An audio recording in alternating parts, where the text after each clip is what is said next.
Guys welcome to cric chat Venkatesh. ఇవాళ ఉప్పల్ స్టేడియంలో match జరుగుతుంటే నాకు ఒక సాంగ్ ప్లే అవ్వడం అనిపించింది. అదేంటంటే పుష్పలోని ఏ బిడ్డ ఇది నా అడ్డా అని. నిజంగా సన్ రైజర్స్ పర్ఫార్మెన్స్ కూడా అలాగే ఉంది. వరుసగా రెండో హోమ్ మ్యాచ్లో టోటల్గా డామినేట్ చేశారు. ఫస్ట్ మ్యాచ్లో బ్యాటింగ్ బ్రహ్మాండంగా చేసిన వాళ్ళకి ముంబై నుంచి కాస్త గట్టి పోటీనే ఎదురైంది. But still they manage to win by good margin. కానీ సెకండ్ మ్యాచ్లో అగేన్స్ట్ చెన్నై సూపర్ కింగ్స్కి అగేన్స్ట్గా వాళ్ళ రికార్డ్ ఏమాత్రం బాగాలేదు. మనం మార్నింగ్ ప్రివ్యూలో కూడా దాని గురించి మాట్లాడుకున్నాం. చాలా పవర్ రికార్డ్ ఉంది. చాలా తక్కువ సార్లు గెలిచారు చెన్నై పైన. అయినా కూడా అలాంటి చెన్నై లాంటి స్ట్రాంగ్ టీం ఉన్నా సరే ఆ టీం మీద ఒక ఈజీ విన్ సాధించారు సన్ రైజర్స్. సో హోమ్లో ఒక బ్రహ్మాండమైన పట్టు సాధిస్తున్నారు. హోమ్ని ఒక ఫోర్ట్రెస్గా, ఒక కంచు కోటలాగా మార్చుకుంటున్నారు ఈ టీం అని అనిపిస్తున్నారు. సో సెకండ్ టైం రౌండ్ వాళ్ళ బ్యాటర్స్ పర్టికులర్లీ ఈ హోమ్ పిచ్ పైన రిచ్చిపోయి ఆడడం మనం చూసాం. యాక్చువల్లీ ఇది ఆ పిచ్ అంత అనుకూలమైన పిచ్ కాదు బ్యాటింగ్. అయినా కూడా వన్స్ అగైన్ అభిషేక్ శర్మ షేక్ చేసి పడేశారు. మళ్ళీ మరొకసారి man of the match award గెలుచుకున్నారు. అండ్ క్రౌడ్లో ఎక్కువగా చెన్నైకి సపోర్ట్ కనిపించింది. వెన్ టాస్ టైంలో కూడా రుతురాజ్ గైక్వాడ్ మాట్లాడడానికి వచ్చినప్పుడు అతనికి ఏం వినపడలేదు, అతనే మాట్లాడలేకపోయాడు, అంత నాయిస్ కనిపించింది. So there was lot of support for Chennai, lot of yellow shirts. పసుపు సముద్రం ఎక్కువ, ఆరెంజ్ షర్ట్స్ కూడా ఉన్నాయి, కానీ they were outnumbered by yellow shirts. అయినా సరే అక్కడ సపోర్ట్ వేరే టీంకి ఉన్నా సరే హోమ్ అడ్వాంటేజ్ని పర్ఫెక్ట్గా యూజ్ చేస్తున్నారు. పిచ్ కూడా వాళ్ళకి కలిసి వచ్చింది. మన మార్నింగ్ కూడా మనం ప్రివ్యూలో అనుకున్నాం టాస్ గెలిచిన టీంకి అడ్వాంటేజ్ ఉంటుంది సెకండ్ బ్యాటింగ్ చేసే టీం కానీ. అదే టాస్ గెలవడం కూడా కలిసి వచ్చింది. బట్ ఓవరాల్గా very good display by bowlers and batters by Sunrisers Hyderabad. So perfect game. అవసరమైన పాయింట్స్ కూడా సాధించారు. ఎందుకంటే చాలా ఎక్సైటింగ్ టీమ్గా కనిపించింది ఈసారి. మనకి చాలా ఎక్సైటింగ్గా కనిపిస్తున్న జట్లలో సన్ రైజర్స్ కూడా ఒకటి. అయినా 3 మ్యాచ్లో 2 ఓడిపోవడం ఏంటి అనే ఒక ఫీలింగ్ కలిగింది. కానీ ఈ విజయంతో మళ్ళీ they have prove to the opponents that మేము చాలా చాలా డేంజరస్ సైడ్ అని చెప్పి. ముఖ్యంగా ఈ మ్యాచ్లో మనం మెచ్చుకోవాల్సిన విషయం ఏంటంటే bowlers have come to the party. Particularly Bhuvi bowled well, captain Pat Cummins and Jaydev Unadkat కూడా మరొకసారి తన డెత్ బౌలింగ్లో తన సత్తా చూపించడం అనేది మనం చూసాం. సో టాస్ గెలవడం ఖచ్చితంగా కలిసి వచ్చింది. టాస్ గెలిచి ముందుగా ఫీల్డింగ్ ఎంచుకోవడం. ఎందుకంటే ఈ పిచ్ మనం చెప్పుకున్నట్టుగా ఇది black soil pitch. Red soil pitch పైన మనం 277 స్కోర్ రావడం చూసాం. 523 runs in the match first మ్యాచ్లో. కానీ ఈ మ్యాచ్లో అది బ్లాక్ సాయిల్ పిచ్ కాబట్టి ఈ పిచ్లో కూడా it is also good for batting. మరీ దారుణమైన పిచ్ ఏం కాదు, కానీ ఒక్కసారి బాల్ మెత్తపడిన తర్వాత చాలా కష్టం. First 10 overs okay. Even Sunrisers కూడా ఒక స్టేజ్లో చాలా స్ట్రాంగ్గా కనిపించింది. సన్ రైజర్స్ కూడా లాస్ట్కి వచ్చేసరికి కొంచెం టెన్షన్ ఫీల్ అయ్యారు. ఎందుకంటే బౌండరీలో ఒక 37 balls పాటు ఒక్క బౌండరీ కూడా రాలేదు. తర్వాత షాబాజ్ ఒక 6 కొట్టాడు, అది వచ్చింది తప్పిస్తే అదే ఓవర్లో అవుట్ అయిపోయాడు కూడా. స్పిన్నర్స్కి బాల్ గ్రిప్ అవుతుంది, టర్న్ అవుతుంది. అండ్ పేస్ బౌలర్స్కి ఆ కటర్స్ బ్రహ్మాండంగా వర్కౌట్ అవుతుంది. సో ఎప్పుడైతే ఆ బాల్ మెత్తబడుతుందో ఆ పిచ్ మీద ఆడడం చాలా కష్టం. But it work to the. అందుకనే అభిషేక్ శర్మకి man of the match award ఇచ్చారు. దీనిలో అభిషేక్ శర్మ ఎన్ని రన్స్ చేశాడు? 12 balls 37 runs చేశాడు. ఓన్లీ 12 balls ఈ ఫేస్డ్ 37 runs, 308 స్ట్రైక్ రేట్. అది 3 4లు 4 6లు కొట్టాడు ఉన్న కాసేపట్లో. 3 ఓవర్లు అవుట్ అయిపోయాడు. అవుట్ అయిపోయింది 3 ఓవర్లు. అప్పటికే 46 runs వచ్చినాయి బోర్డు. 48 runs 46 runs వచ్చినాయి బోర్డు పైన. అంత అద్భుతంగా అతను స్టార్ట్ చేసి. సో పవర్ ప్లేలోనే మ్యాచ్ అయిపోయింది. పవర్ ప్లేలోనే ఆల్రెడీ వాళ్ళు ఆల్మోస్ట్ 70 runs కొట్టేశారు. Target was just 165. సో అక్కడే మ్యాచ్ ఎండ్ అయిపోయింది. సో ఆ పవర్ ప్లేలో ఆ పవర్ ఇచ్చింది ఎవరంటే అభిషేక్ శర్మ. ఈ dominated Travis Head is known for his big hitting. Travis Head was nowhere. Travis Head కానీ మార్క్రమ్ కానీ ఎవరు అభిషేక్ శర్మ డామినేట్ చేసిన is improving day by day. ప్రతి మ్యాచ్లో అతని నుంచి అలాంటి బిగ్ హిట్టింగ్ మనం చూస్తున్నాం. అది మెయిన్గా నేను ఇక్కడ చెప్పేది ఏంటంటే మార్నింగ్ కూడా నేను రియాన్ పరాగ్ మీద ఒక వీడియో చేశాను. రియాన్ పరాగ్, అభిషేక్ శర్మ వీళ్ళు డొమెస్టిక్లో బ్రహ్మాండంగా పర్ఫామ్ చేశారు.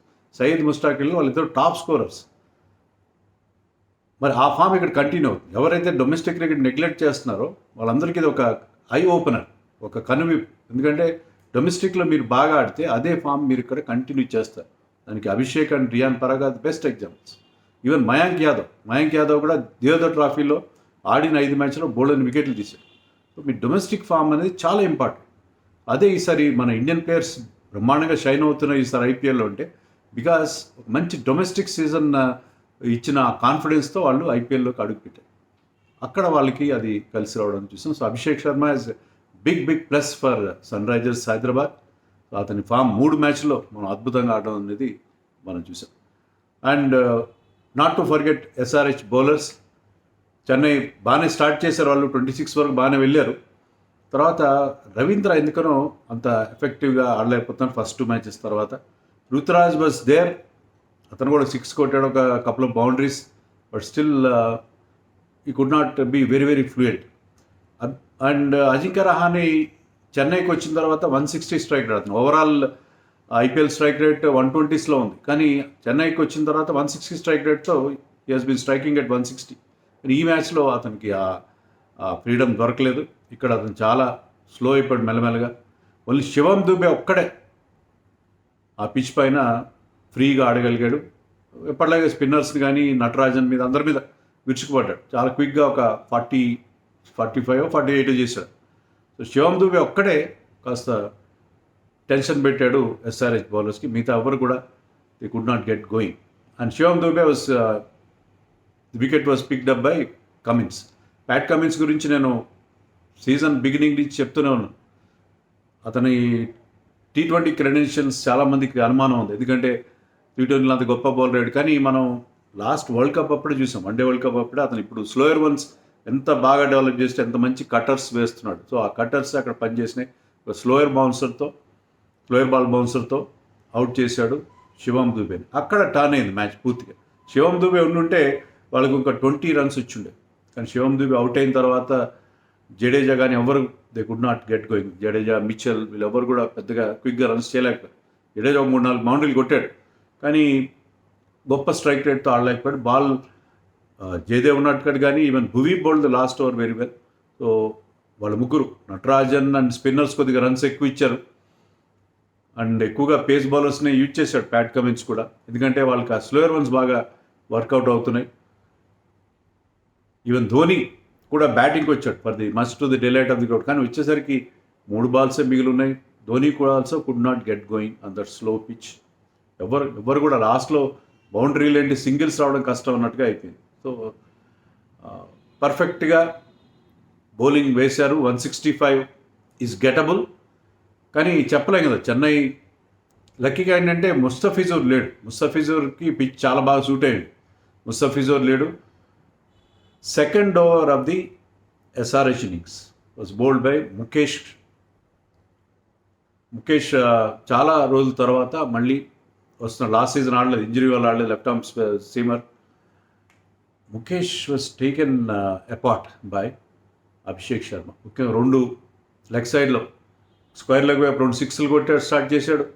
ఇంకా ఓవర్లో 26 రన్స్ కొట్టాడు. ఒక నోబాల్తో కలిపి 27 రన్స్ వచ్చింది.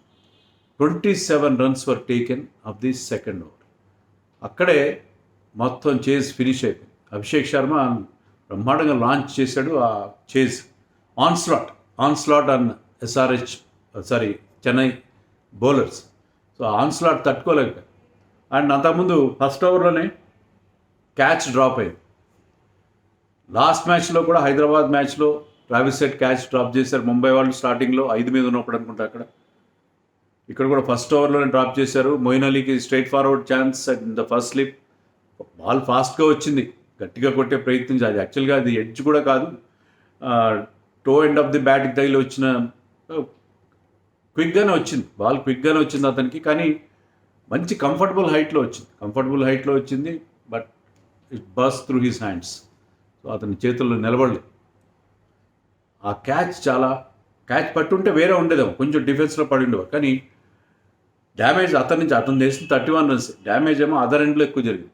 Abhishek Sharma 37 runs double quick టైంలో 12 బాల్స్లో చేసి ఒక మెరుపులాగా మెరిసి వెళ్ళిపోయాడు. ఆ మెరుపు ఇన్నింగ్స్ తర్వాత, మెరుపు దాడి తర్వాత match was an anticlimax after that one. And Markram batted సెన్సిబుల్లీ.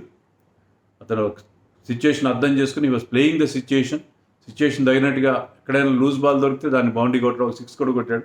Markram was there 130 strike రేట్తో అతను 50 చేశాడు. సో అది చాలా crucial innings. Travis head 31 out అయిపోయాడు. తర్వాత షాబాజ్ వచ్చాడు. షాబాజ్ కూడా ఒక 6 కొట్టాడు. తర్వాత రివర్స్ స్వీప్ కొట్టిపోయి అవుట్. మార్క్రమ్ కూడా రివర్స్ స్వీప్ ట్రై చేసి అవుట్. మామూలుగానే వాళ్ళకి రన్స్ వస్తున్నాయి, రన్ రేట్ ప్రెషర్ లేదు. ఎందుకంటే ఎప్పుడైతే పవర్ ప్లేలోనే మీరు క్విక్గా రన్స్ చేస్తారో రన్నే బాల్ ఉంది ఆల్మోస్ట్. సో రన్నే బాల్ సిచ్యుయేషన్లో ఈ నీడ్ నాట్ టేక్ రిస్క్. కానీ షాబాజ్ అండ్ మార్క్రమ్ ఇద్దరు కూడా they were trying to play that reverse sweep and స్పిన్నర్స్కి వికెట్స్ ఇచ్చి అవుట్ అయిపోవడం అనేది మనం చూసాం. కానీ క్లాసన్ అండ్ కొత్త కుర్రాడు నితీష్ కుమార్ రెడ్డి ఫస్ట్ టైం అతను అవకాశం ఇచ్చారు. మయాంక్ని ఈ మ్యాచ్ నుంచి తప్పించారు. సో అభిషేక్ని ఓపెనర్గానే he belongs to the opening slot. So అదే కరెక్ట్ ఏమో నాకు అనిపిస్తుంది. అభిషేక్తో ఓపెన్ చేయొచ్చు. నితీష్ కుమార్ రెడ్డి ఉన్న కాసేపు అద్దరు కొట్టేశాడు. క్లాసన్ని అవుట్ స్కోర్ చేశాడు. Klaasen was playing కూల్లీ, but Nitish Kumar Reddy వచ్చారు. అతను కూడా రివర్స్ స్వీప్ ట్రై చేశాడు. సో ఇద్దరు బ్యాటర్స్ అవుట్ అయ్యారు. నేను కూడా అది ఎవరి మీద రవీంద్ర జడేజా ఎంత యాక్యురేట్, ఎంత క్విక్గా ఎంత క్విక్ త్రూ ద ఎయిర్ మనకు తెలుసు. అయినా సరే అతని మీద ఈ కుర్రాళ్ళకి ఫియర్ అనేది, వాళ్ళ భయం అనేది వాళ్ళ డిక్షనరీలో లేదు. భయం లేకుండా reverse sweep and he perfectly executed. బ్రహ్మాండంగా దాన్ని బౌండరీకి తరలించాడు రివర్స్ స్వీప్. అండ్ ఒక 6తో మ్యాచ్ ఫినిష్ చేశాడు. అతను ఇలాంటి పెద్ద 6లు కొట్టడం మనం ఇంటర్ స్క్వాడ్ మ్యాచెస్లో చూసాం. సో అది మ్యాచ్ సిచ్యుయేషన్లో కూడా రిపీట్ చేశాడు. ఫీల్డింగ్ కూడా బాగా చేశాడు. So Nitish has lot of ఒక 2 ఓవర్లు ఇచ్చుంటే బాగుండేది బౌలింగ్ కూడా, but Nitish proved himself. So ఈ saga of Indian youngsters, uncap players succeeding in this IPL is continue with our own Nitish Kumar Reddy. ఒకే ఒక తెలుగు ప్లేయర్, సన్ రైజర్స్ టీంలో ఉన్న ఒకే ఒక తెలుగు ప్లేయర్. సో అతను కూడా మంచి డెబ్యూ అందుకున్నాడు. డెబ్యూ కాదు యాక్చువల్గా, ఐఎమ్ సారీ, ది సీజన్లో ఫస్ట్ మ్యాచ్. లాస్ట్ మ్యాచ్లో ప్లేడ్ 2-3 మ్యాచెస్, బట్ ఈ సీజన్లో ఫస్ట్ మ్యాచ్లో ఈ did really well. So Sunrisers perfect home game అని చెప్పాలి. క్లాసన్ పెద్ద షాట్స్ కొట్టాల్సిన అవసరం, ఒక బౌండరీ కొట్టాడు బట్ అవసరం లేదు. లాస్ట్లో టెన్షన్ లేదు. ఇంకా 1.5 ఓవర్స్ మిగిలి ఉండగానే నెట్ రన్ రేట్ కొంచెం ఇంప్రూవ్ అయి ఉంటుంది. కానీ నెట్ రన్ రేట్ కోసం చూడలేదు మేము, ముందు పాయింట్స్ ముఖ్యం అని చెప్పి మ్యాచ్ తర్వాత ప్యాట్ కమిన్స్ కూడా అదే. ఎందుకంటే ఆ పిచ్ ఎప్పుడైతే స్లో అయిందో వీళ్ళు కూడా కొంచెం స్ట్రగుల్ అయ్యారు. సన్ రైజర్స్ కూడా కొంచెం స్ట్రగుల్ అయ్యారు. But Klaasen and Nitish Kumar Reddy ఆ విజయం కాస్త అందించారు. So near perfect game for Sunrisers. Spinners విషయంలో కొంచెం స్పిన్నర్స్ కొద్దిగా ఎక్కువ, అంటే అక్కడ శివం దుబే ఉన్నప్పుడు స్పిన్నర్స్ కూడా మనం బ్లేమ్ చేసే పరిస్థితి ఉండదు. బట్ ఓవరాల్గా దే డిడ్ రియల్లీ వెల్. ముఖ్యంగా చెన్నై పేసర్స్, స్పిన్నర్స్ మంచి బౌలింగ్ వేశారు, చాలా ఎఫెక్టివ్గా అనిపించారు. Including Theekshana, Moeen Ali caught 2 wickets and Jadeja was bowling well. But వాళ్ళ పేసర్స్ కొంచెం మళ్ళీ కొన్ని డౌట్స్ వస్తున్నాయి. సో చెన్నై హోమ్లో ఉన్నంత ఎఫెక్టివ్గా కనబరచలేదు. హోమ్లో 2 మ్యాచ్లు, ఫస్ట్ 2 మ్యాచ్లు గెలిచారు, కానీ బయట ఆడిన 2 మ్యాచ్లు ఓడిపోయారు. 2 సార్లు కూడా ముఖ్యంగా పవర్ ప్లేలో బ్యాటర్స్ వాళ్ళ మీద చాలా క్విక్గా రన్స్ చేయడం చూస్తున్నాం. ఇక్కడైతే ఐ థింక్ 3rd ఓవర్లోనే 50 కంప్లీట్ అయింది. అది కూడా ఒక రికార్డ్ అనుకుంటా. 50 ఇన్ జస్ట్ వితిన్ 3 అవర్స్, అది కూడా ఒక రికార్డ్ క్రియేట్ చేశారు. సన్ రైజర్స్ హోమ్లో ఆడుతుంటే బ్యాటింగ్ రికార్డులన్నీ బద్దలు అవడం అనేది మనం చూస్తున్నాం. So once again very happy with Sunrisers performance at home. కానీ బయట కూడా, హోమ్ గ్రౌండ్లోనే కాదు బయట కూడా ఇదే పర్ఫార్మెన్స్ రిపీట్ చేయాలి. It's most exciting batting lineup ఉన్న టీమే. సో బౌలింగ్లో కూడా మిగతా వాళ్ళు స్పిన్నర్స్ కూడా పికప్ అయితే టీం చాలా బాగుండే పరిస్థితి కనిపిస్తుంది. See you later.